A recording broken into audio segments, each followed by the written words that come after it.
Hi guys, and welcome to my knitting podcast. This is a podcast where I talk about all I'm knitting. I also love to cover sewing, so if you're new to this channel and you like either of those things, please do subscribe. I would love to share my knitting and sewing journey with you. So I've called this episode Plans? What plans? Because remember last time when I gave you all the plans and I was not going to change those plans, I changed my plans. So what happened was this. I started looking at all the leftover sock yarn I had from the last couple months of knitting socks. And it was all beautiful yarn by Leo and Roxy and Fiber Leah and Viola Millie. And I was like, ooh, I don't necessarily want to knit another sock because I'd already knit 2 pairs out of that Leo and Roxy. 2 hanks, I got 2 good sized pairs of socks, and I probably could have got another pair if I needed to. So it's amazing how much you can really get out of that sock yarn. But I wanted to use up all my bits and bobs. I really wanted to get something done. And so I was looking on the Making Things app, and I can link that below. That's what I often use. And actually, would you guys be interested in getting a tour of the Making Things app? I was thinking of doing like a show my screen thing about the Making Things app because it has some really cool features. The ability to highlight your rows. You have 2 different highlighters and you can flip them around and you can skip around. And anyway, let me know if you'd like to see that because I can definitely record that soon. Anywho, I was looking at all this stuff and I thought I really want to do something with it. And so for instance, I have this little bowl, this little tin. It's actually, I had candy in it at Christmas. And so I had all of these colors. Aren't they pretty? Wait, let me change. There we go. Aren't they beautiful? This is actually the Fiber Leah one. This is the Leo and Roxy. These 3 are Viola Millie. And I was like, oh, I have these beautiful colors. One second. I found the Lofoten Sweater by the Blue Mouse, and I'll link it up below. And I just thought it was awesome. And actually, I'll put a picture of her original in here because I love the fact that it was a fade, and you know my Spectre sweater that I'm going to do is a fade, and I've never done that before, and it has some other details, and I thought it might be good to practice a fade before you actually do it, and also practice a fingering weight sweater because I've only ever done like a worsted for my daughter and then a bulky for me, and so I thought maybe practice a sweater like that. And yeah, so that's what I decided to do, and I wanted to use all of these colors. And so because I didn't have 3, this sweater is like 3 colors. You do the 3 colors, and then it tells you, color 1, color 2, color 3, and going back and forth. Well, I didn't really have that, so I kind of figured it out, and I cast it on a Friday night. My husband was at a squash tournament, so he was away, and we were going to meet him the next day, and I just literally on a whim went, okay, let's just cast this on. And actually part of it is the Blamed Under Knit Along, and I will put that below, which I've talked about in the past. And it's just about casting on stuff with wild abandon and making what makes your heart happy as opposed to what you should make or you plan to make or you should make it because you plan to make it. And that's what I love about this is I just cast it on and I was really inspired. And then the next day we went to the squash tournament, and I had a lot of time to just sit and watch squash because I don't play. I just watch my friends and my husband, which I loved. And it was kind of the joke that if I wasn't there knitting, then it didn't really happen because I was knitting the whole time. And people are always so interested, right? They're like, oh, well, what are you doing? What are you making? Anyway, so that was, I guess, 2 weeks ago. Not quite 2 weeks ago, 10 days ago. So I just last night finished the body. So here's the body of the sweater, all done. Okay, so if you can see up until here, where that gray line ends, that is all leftover yarn, all of it. Isn't that great to use up your leftover yarn on a sweater? And I think with this, with what I have left, and the other ball that I did buy. So I bought 1 ball of yarn. This is Artfil yarn, and I don't remember the color, but I'll put it below.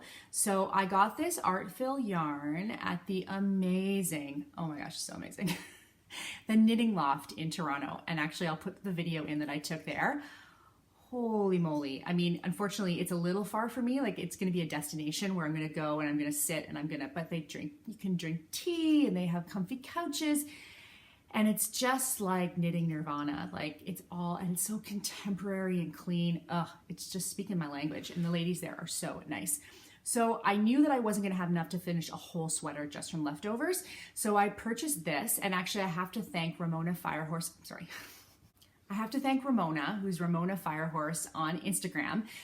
We met up there and we'd never met before, and we just met up, hung out, chatted sewing, chatted knitting. She's just amazing. I mean, she's way, way more advanced in knitting than I am, pardon me. And anyway, I loved it because we just got to meet up there and chat, and she knows all the stuff, all the patterns, all the people, and it was just really fun to get her perspective on things and just to hang out and chat. We had such a good time. So she actually picked this out for me. She went to because I had picked out something else, and she was like, she's serious about the colors, and she picked this out for me. And kudos, Ramona, it's perfect. So that kind of comes in later on here at the bottom. And then I did it calls for a twisted rib cast off, or no, tubular bind off, pardon me, tubular bind off. I watched the video. I did not have the commitment to do that. I basically did like a stretchy bind off. So the stretchy bind off that I do is where I don't remember if it's Jenny's Surprisingly Stretchy Cast Off or what it is, but basically you're adding yarn overs every other stitch so that as you bind off, there's a little more yarn in there and giving you more stretch. For this, I actually didn't want it to be too stretchy, so because I like that it comes in a bit at the waist, and so I did it every second knit stitch. I put in that extra yarn over first, and so it's got some good spring to it. Yeah, and the other thing I practiced on this, because as you can imagine, knitting this much in such a short period of time, I was starting to get a little bit of tennis elbow, I think. And I know I have to read that book about posture when you're knitting. But the other thing that I did was I started practicing flicking. And flicking is where, so normally I do continental, and I did post a video of how I knit the other day, and that's definitely my go-to. But when I get tired, I'm learning how to flick. And so you're holding it in the yarn in your right hand, and whereas normal throwers will let go of the needle, loop it around and pick it up and bring it through, I'm holding the needle the whole time, and I'm just holding the yarn up here and just catching it as it goes around. It's almost like the right-hand version of continental knitting, really. I can link below Mina, who's the knitting expat, her demo of that. The first time I watched it like months and months ago, maybe even a year ago, and I was like, oh, and I tried it and I couldn't get it. And then this time I really persevered, and what I did was I made myself, when I was on a knit row, alternate between continental and flicking. And so after hundreds and hundreds of stitches, I figured it out. It's not as fast for me as continental, but it is keeping me from getting fatigued. So that's good. So now I have to do the sleeves, and you can see, like, in terms of like the colors, all of the color change up here is pretty much almost done. So I'm just gonna work in some of these colors that I still have left. This is wound pretty tightly. I have a decent amount of this for the two sleeves, and then I'll finish with the bottom. And honestly, if I run out, I go buy another thing. I'm not going to worry too much about it. Yeah, I look at this as a bonus. It's a bonus sweater. The other thing I did is I noticed that when I am doing the flicking, my gauge is tighter, and sometimes I do need a tighter gauge, especially when I'm knitting socks. So I'm going to kind of practice and try it with socks. Now this project needed a new project bag, and so this is the project bag that I made. Isn't it cute? I love it. So I really love this, and actually I'm considering, low battery. I'm considering making these for sale. I really, really love them. So this is upholstery weight upholstery weight fabric. And this specific one is not lined because I literally just made the size of bag I wanted. And then I was like, how do I close the top? But I don't really want a drawstring, and I don't have the right size zipper. And so I used clear elastic around here, and the top was already serged. And I probably will call it like the crinkle bag. What do you guys think? But I want to call it the Huggies bag because I feel like it's the way, like, you know, a diaper fits around a baby's leg, you know? Yeah, so I want to call it the Huggies bag. And then I thought, well, I love it. It really sits up. It's gonna blow out here, but it really sits up nicely when you're knitting. Like it just sits up, and I can really knit directly from it. It doesn't fall over. It's got a good steady base to it. I am gonna line it. I have some gold silk. So here's the thing, I have gold silk and I have gunmetal gray silk. What do you think for this one? I kind of think if you're going or if you're going animal print, go for the gold silk, right? I think I'm gonna put gold silk on the inside. And then, oh, let me show you what I got. I got these purse magnet clips on Amazon. And so, you know, like when you have your purse and it just snaps shut. Let me see, let me find two sides. You know these, right? So I'm gonna add that so that it will go like this, and it will just snap like that. So obviously, like if you had something loose in there, I suppose it could fall out, but it's more just the idea of like keeping it compact and nice, right? Maybe it needs a handle, I don't know. I would love, love, love, love, love your opinions, your thoughts. They could come in a set of 2 with like another smaller one inside. Anyway, I'm just really inspired by this, and I think I'm gonna try and make some and sell them. I don't know, we'll see. Let me know what you think.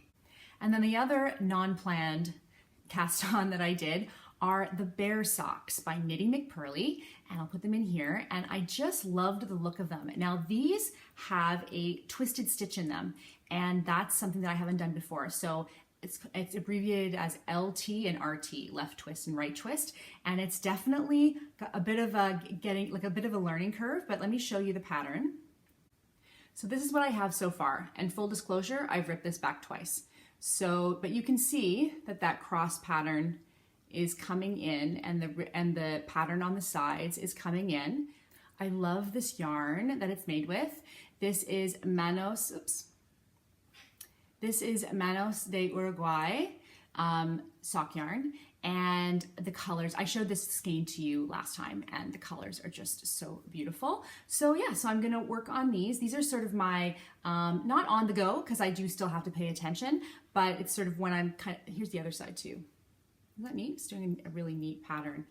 And I'm loving, loving, loving the German twisted cast on. Have you guys done that? The German twisted cast on is awesome. I just love the stretchiness you get with it and the recovery you get with it. And so I think that's like my go-to cast on from now on. I will link that as well. Very Pink Knits does a really good tutorial on the German twisted cast on. So yeah, so that's what I'm doing right now. I also am planning to cast on very soon my my Getting Warmer cowl by Espace Tricot. I really want to wind that beautiful Woolfolk Luft that I have in the purple. Oh, it's so pretty. So I really, really want to wind that. So that's going to come up next, but I figure I'm going to Mexico. I want to finish this sweater and probably the socks and get that cowl on. And again, it hasn't been very cold, so I haven't been very motivated to make the really, really woolly stuff. And I finished my sweater for myself, and I was just so proud. Ooh, and Espace Tricot, my daughter is going to be going to Space Camp. Yes, Space Camp. Do you guys remember the movie Space Camp from like the 80s? I'm aging myself, but oh my gosh, that was one of my favorite movies. I loved it. It was Leah Thompson and Kelly Preston, and I don't know, I can't remember which of the 80s boy toys was in that, but anyway, and they were like teenagers at space camp, and they accidentally get launched into space. Tom Skerritt is in it. Oh, I had such a crush on him. Anyway, Audrey saw that, and Lily, and they loved it, and now Audrey is all into aerospace engineering. That and neuroscience. She's 12. So she's going to space camp outside of Montreal, Quebec, and there's only 5 space camps in the whole world, and one of them is in Montreal. So Montreal's about a 5.5-hour drive from us, and we're gonna drive her there. So my husband said, well, how's she gonna get to Laval? And I said, well, we'll drive, whatever. And he goes, great, we could just like drop her off and keep going. I'm like, so there's a yarn store in Montreal that I really want to go to. He's like, of course there is. Of course there is.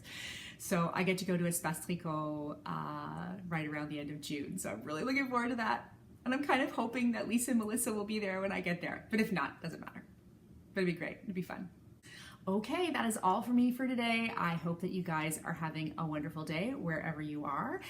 If you are interested in seeing what I'm wearing or learning more about what I'm wearing and you haven't seen my previous video, I talk about it a little more. So I'm going to link that at the end of this if you want to see a little bit of my sewing escapades and what I'm up to. And yeah, I will talk to you guys soon. Bye.